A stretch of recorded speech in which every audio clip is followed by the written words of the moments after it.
September నెల వచ్చేస్తుంది. ప్రతి నెల కొన్ని మార్పులు జరిగినట్లు సెప్టెంబర్ నెలలో కూడా మార్పులు జరిగాయి. Aadhaar card update, ITR, UPS, credit card నియమాలలో మార్పులు చోటు చేసుకున్నాయి. ఈ మార్పులు సామాన్యుడి జేబుపై ప్రభావం చూపే ఛాన్స్ ఉంటుంది. అయితే నేటి నుంచి మారనున్న ఆ రూల్స్ ఏంటో ఇప్పుడు చూద్దాం.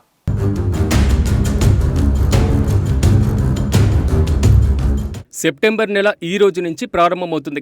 ఈ నేపథ్యంలో పలు కీలక మార్పులు చోటు చేసుకుంటున్నాయి. వాణిజ్య సిలిండర్ ధర తగ్గింపు, రిజిస్ట్రేషన్ పోస్టును స్పీడ్ పోస్టుతో విలీనం చేయడం, వెండి ఆభరణాలకు హాల్ మార్కింగ్, మోసపూరిత కాళ్లపైన చర్యలు వంటి అనేక కీలకమైనటువంటి మార్పులు వినియోగదారులను ప్రత్యక్షంగా లేదా పరోక్షంగా ప్రభావితం చేయనున్నాయి.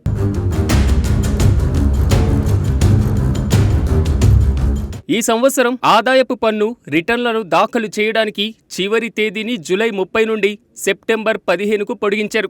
ఈ తేదీలోగా ప్రక్రియను పూర్తి చేయాలి. లేకపోతే అధికారుల నుంచి నోటీసులు వచ్చే అవకాశం ఉంటుంది.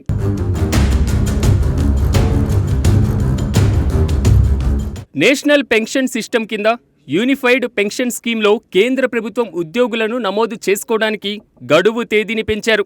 జూన్ 30 వరకు ఉన్న తేదీని సెప్టెంబర్ 30 వరకు పొడిగించారు. ఈ పథకం ఉద్యోగుల పదవీ విరమణ తర్వాత ఆర్థిక భద్రతను ప్లాన్ చేసుకోవడానికి సహాయపడుతుంది.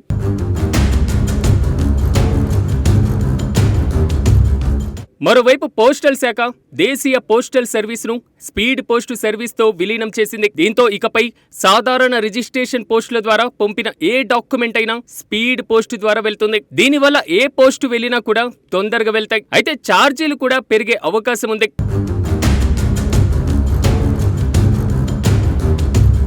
వెండికి కూడా బంగారం లాగా హాల్ మార్కింగ్ నియమాలు సెప్టెంబర్ 1 నుంచి అమలవుతాయి. వినియోగదారులు తాము కొనుగోలు చేస్తున్న వెండి ఆభరణాల స్వచ్ఛత, నాణ్యతను అంచనా వేయడానికి ఇది సహాయపడుతుంది. వెండి ఆభరణాలకు 900, 800, 835, 925, 970, 990 స్వచ్ఛతను సూచించే ప్రత్యేక 6 అంకెల హాల్ మార్కింగ్ యూనిట్ ఐడెంటిఫికేషన్ నెంబర్తో హాల్ మార్కు చేయనున్నారు.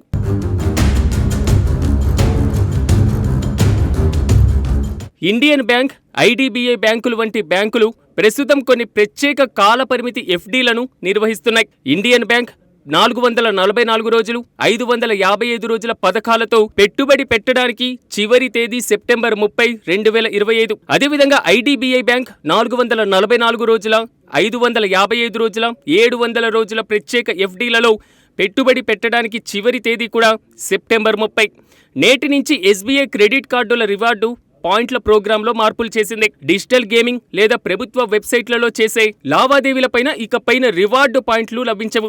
ఎస్బీఐ క్రెడిట్ కార్డులు తప్పకుండా వీటిని గుర్తుంచుకొని లావాదేవీలు చేయాలి.